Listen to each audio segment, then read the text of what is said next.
Bem, galerinha, sejam bem-vindos a mais uma aula de engenharia de software. O objetivo da nossa aula de hoje é trabalhar com a metodologia ágil, o método ágil Scrum, tá? A abordagem Scrum é um método ágil genérico, mas seu foco é na gerência de desenvolvimento interativo. Então, você tem lá esse processo de interação, ao invés de práticas ágeis específicas. Basicamente, nós temos aí três fases no Scrum, A fase inicial, em que você tem um planejamento que estabelece os objetivos gerais do projeto e a arquitetura. Então, você tem uma arquitetura já definida, Por exemplo, a arquitetura MVC, se você for desenvolver, por exemplo, web, que é aquela Model View Controller, a gente vai ver ela em outras aulas, tá? Em seguida, você tem os ciclos de sprint, a gente chama de sprint, em que você vai desenvolvendo um incremento. Também o Scrum ele é um desenvolvimento incremental, O desenvolvimento incremental ele permeia pela metodologia ágil, E por fim, você tem a fase de encerramento do projeto. Se tiver alguma documentação, deixa para essa fase também, manuais de usuário e também essas reuniões de feedback, nessas lições aprendidas no projeto, O que muitas vezes não deu certo e etc, o que perdeu tempo, se teve algum extra escopo, se teve algum extra prazo e etc, Bem, o processo Scrum, aqui está essa figura, ela ilustra o processo Scrum. Você tem um planejamento geral, o projeto da arquitetura, essa atividade aqui, Então, beleza, por exemplo, detalhes da interface gráfica também são definidos aqui, por exemplo, você pode desenvolver o web, Você tem um CSS que vai dar ali o estilo, a estilização da ferramenta, do sistema. As cores, a forma do menu, que vai ser apresentado, isso tudo é feito aqui nesse planejamento, E aí você vem para os ciclos de sprint, que aí já é implementação mesmo, que consiste em avaliar, selecionar, desenvolver e revisar, e você fica nesses ciclos de sprint aqui. Depois você tem os encerramentos do projeto. Os sprints possuem um deadline, que é uma linha de tempo, um limite de tempo, que é de 2 a 4 semanas, E realmente as empresas entregam software em 2 a 4 semanas, Nem que seja um CRUD, nem que seja um cadastro simples, ou seja um conjunto de pequenas atividades básicas que vão precisar, que dessas atividades básicas elas serão utilizadas para construir algo maior, Vou dar um exemplo aqui. Você tem, por exemplo, cadastro cliente, cadastro produto, e aí você tem a venda do produto, você vai juntar cliente com produto, com forma de pagamento. E esse processo da venda é mais complexo, porque ele vai envolver todas as atividades, mas se você pegar individualmente, cadastro produto, cadastro cliente, cadastro forma de pagamento, você tem requisitos simples, sendo implementados, e depois você tem a venda, que é basicamente a seleção, desses 3 itens, Então, só um exemplo aí de que é possível desenvolver software útil e funcional entre 2 e 4 semanas, E lembrando que você já definiu a arquitetura lá, que você já definiu muitas vezes o layout de como que vai ser a estrutura principal do site, aquele arcabouço, aquele frameworkzinho, da onde que você vai ter ali o seu site, etc, Só dar um exemplo aqui, do que eu estou falando especificamente. Deixa eu acessar aqui, por exemplo, um sistema que eu desenvolvi só para mostrar e ilustrar para vocês, tá? Tem aqui o Sysmod, O Sysmod aqui, ele tem um layout. Esse layout, com esses botões, deixa eu ver se eu consigo logar aqui. Com esse menu, com esse logo, com essa linha aqui vermelha, com esse menu drop down aqui, Isso aqui faz parte do projeto inicial, do CSS inicial, Então, eu tenho um CSS. Quando vocês estiverem trabalhando com programação web, vocês vão entender o que é o CSS, e que dá essa forma, Então, exemplo, esse menu descendo aqui, isso tudo faz parte do CSS, beleza? Então, esse é o exemplo aí do que eu estou falando com termos de arcabouço, né, de framework, de telas para poder se desenvolver as funcionalidades, né? Beleza? O segundo item aqui, eles correspondem ao desenvolvimento de uma release do sistema, né? A gente já discutiu isso, uma release é uma versão, né, do sistema, uma liberação do sistema. Muitas vezes essa versão você já coloca para o cliente dar uma olhada, né? O ponto de partida de planejamento é o backlog. Backlog é uma planilha Excel com as atividades, né? Que é a lista de trabalho a ser feita no projeto. Então, tudo você vai pôr no backlog, né? Existem ferramentas para gerenciar esses backlogs, né? Muito mais eficientes do que o Excel, propriamente dito. Por exemplo, né, uma ferramenta que eu já falei para vocês, né? Seria o Trello, né? O Trello é uma ferramenta utilizada, que você utiliza para poder para você poder controlar essas tarefas, né? Você tem um conceito de quadros e etc. Você pode usar o Trello para esse propósito, né? Por exemplo, né? Então, o Trello é uma forma de você administrar o backlog do produto, né? A fase de seleção envolve a seleção de características e funções que serão desenvolvidas nesse sprint de 2 a 4 semanas, né? Então você define ele, você tira do backlog e fala, ó, agora a gente vai implementar isso. Assim que é definida, a equipe se organiza para desenvolver o software, tá? Durante esse estágio, a equipe é isolada do cliente. O que eu quero dizer? De 2 a 4 semanas ali, o cliente não participa do projeto para não ter intervenção na equipe. A equipe vai desenvolver baseado naquele backlog, naqueles requisitos, né, se tiver alguma dúvida, alguma coisa, você tem a função do Scrum Master, que é a pessoa que canaliza, né, essa negociação, beleza? A função do Scrum Master é proteger a equipe de desenvolvimento das distrações externas. Ao final do sprint, o trabalho feito é revisto, revisado e apresentado às partes interessadas, né, que seriam os stakeholders. Assim, o próximo ciclo de sprint começa. Dependendo, né, você já tem até implantação para o cliente, né? Acabou um sprint, você já define, olha, esse sprint vai ter isso, isso e isso, e a gente já vai colocar para o cliente. Trabalha a equipe no Scrum.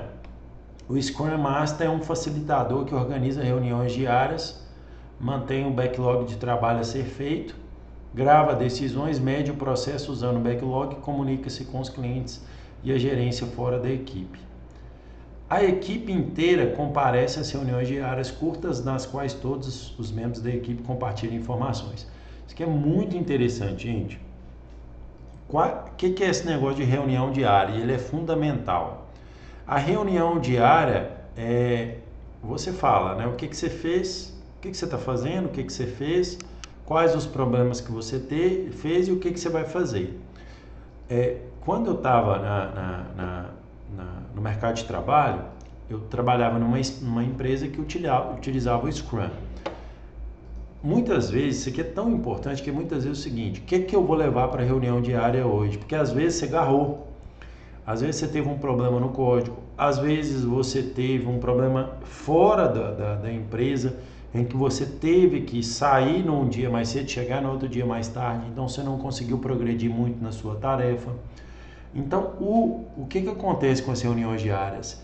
Elas dão para a equipe, elas reportam para a equipe eventuais problemas. Por exemplo, todo dia chega lá um desenvolvedor que está na mesma tarefa, que ele não conseguiu evoluir. O Scrum Master vai, opa, o que está acontecendo? Né? Acabou a reunião, o Scrum Master vai lá, vamos sentar aqui, vamos tentar resolver, vamos tentar progredir nessa tarefa. Né? O Scrum Master vai ter essa função. Ou então o Scrum Master vai falar, não, fulano de tal já desenvolveu isso, então vamos reunir agora na parte da tarde aqui para a gente poder discutir e ver se a gente dá uma solução para esse grid, ou para esse problema, ou para essa tela, ou para esse relacionamento no banco de dados, ou por que seja, né, para a lógica que for. Então, Gente, as reuniões diárias, isso em qualquer projeto, se você tiver isso fiel à reunião diária, um determinado horário, a equipe sempre está comprometida, sempre está envolvida e você sempre tem o que apresentar. Reuniões semanais, reuniões a cada 2, 3 dias, muitas vezes você pode ficar muito tempo, né, sem apresentar resultados, você pode ter prejuízo com isso. Aqui, ó, uma outra ideia com isso, todos na equipe sabem o que está acontecendo e caso ocorra um problema, pode replanejar o trabalho a curto prazo para lidar com a situação. Então, você ataca o problema, né, se ele existir, evidentemente, né. E sem contar, se pegar, por exemplo, eu tinha uma reunião diária num outro projeto que eu trabalhei que tinha 13 pessoas. Pra você ter uma ideia, a reunião era em pé, ninguém sentava. Era num canto da empresa lá, todo mundo ia e falava, não, o que você fez de ontem para hoje, qual o problema que você teve, o que você vai fazer, né? Basicamente é isso que tinha na Scrum. Todo mundo tinha um direito de falar lá rapidamente, né? E às vezes você tinha um problema ali, você já falava, o cara às vezes já dava a solução ali na hora. Bem, benefícios do Scrum. O produto é dividido em um conjunto de partes gerenciáveis e inteligíveis. Requisitos instáveis não impedem o progresso. Toda equipe tem visão de tudo e, consequentemente, a comunicação da equipe é melhorada. Assim, em partes, né? Na verdade, essa visão de tudo, assim, você tem noção de que o fulano de tal está naquela parte do software, né?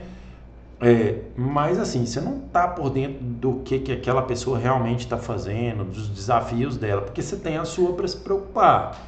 Mas você tem noção, então se der algum problema, você tem quem recorrer, opa, aquela funcionalidade lá, estou precisando dela.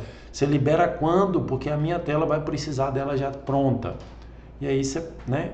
Nesse sentido é que ele está falando aqui, a visão de tudo. É claro que você não vai conhecer em detalhes o requisito de uma tarefa correspondente a outro desenvolvedor, mas você vai ter uma visão. Os clientes recebem a entrega dos incrementos no tempo certo, além do feedback de como o produto funciona, né? Já que você tem sprints, né, desenvolvimento incremental, então você vai liberando versões. Se estabelece a confiança entre clientes e desenvolvedores e se cria uma cultura positiva na qual todos acham que o projeto dará certo, né? Isso depende muito do progresso, né? À medida que você está progredindo, você está vendo resultados, está vendo tela, o projeto vai dando certo, né?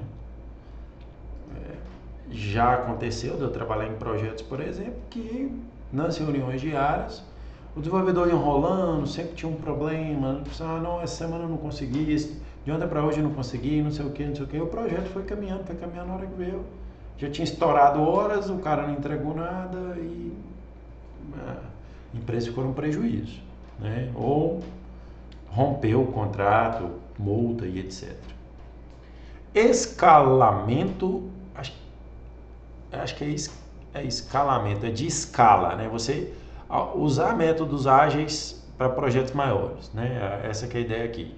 Os métodos ágeis provaram-se bem sucedidos para projetos pequenos e médios, que podem ser desenvolvidos por uma equipe pequena. É dito que o sucesso, uma equipe pequena supervisionada, porque, por exemplo, tem projetos de software que você tem equipe grande, aí você tem filial em BH, filial em Vitória, filial em São Paulo, e a filial de BH tem 10 pessoas, a de São Paulo tem 20 pessoas, a de Vitória tem 5 pessoas, então todas essas equipes têm que ser gerenciadas, aí você já começa um projeto de médio porte, né, para grande porte. Então, aí depende será que é escalável, né, o método ágil? É isso que ele está discutindo aqui.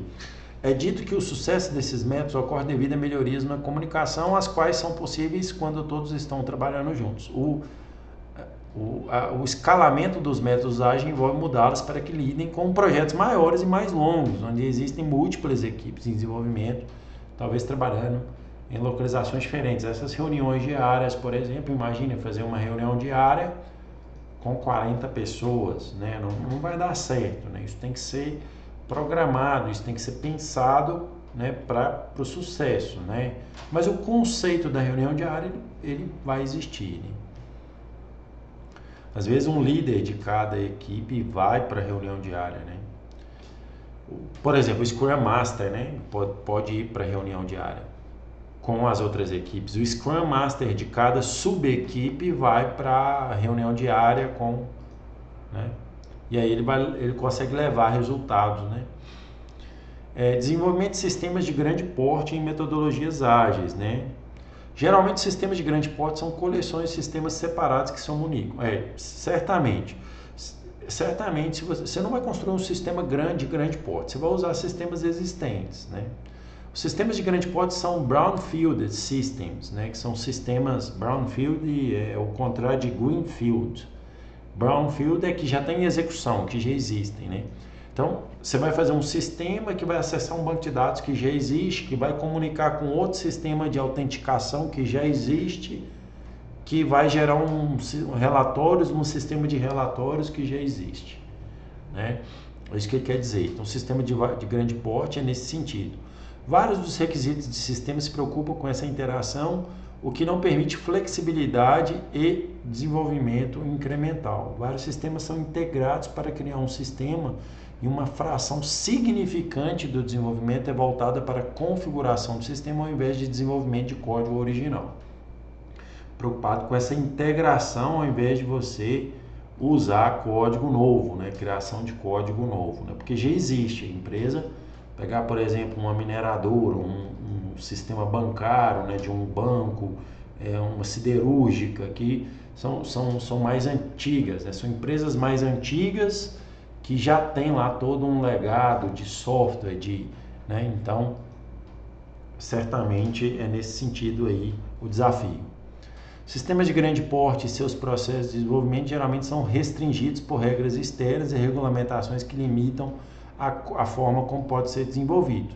Percebe aqui que não é tão fácil para desenvolvimento de grande porte não, né? Mas tem que fazer adaptações para dar certo.